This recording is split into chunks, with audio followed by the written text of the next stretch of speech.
I'm 54 this year, and this is me just coming out as a dyslexic. The way I've coped with dyslexia all these years is that I've seen the world slightly different from everybody else.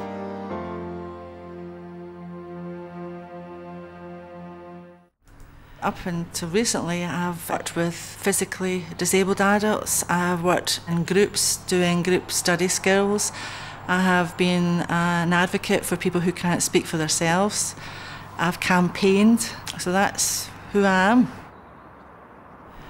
For me personally, dyslexia is a difficulty with reading, spelling.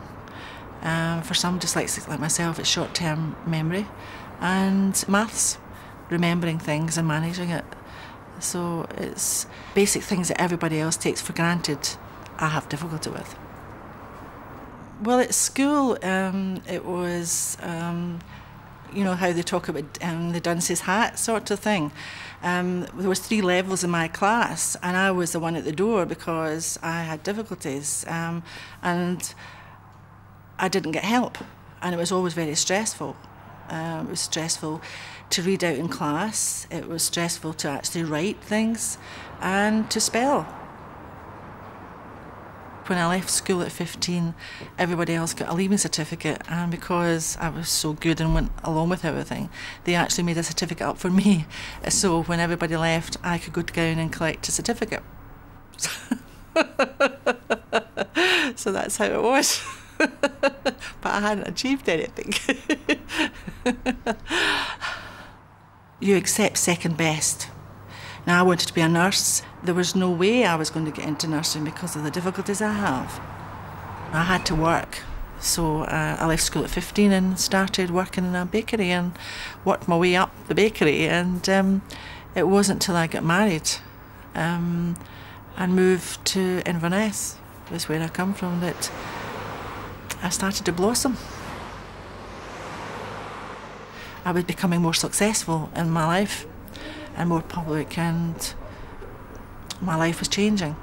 So I was needing to read more and to understand things. So, and ironically, everything I did, you needed to read and write. But I found ways and means that people didn't know I had any difficulties.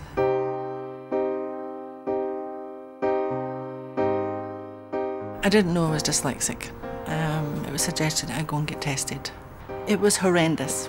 It brought up a whole lot of fears that I had when I was a wee girl, and it was very stressful. I tried to understand why I was feeling so bad, but it's like a bereavement, because you always think you're going to be able to read and write and spell and everything else, but I'm not. I have huge difficulties, but I have achieved a lot.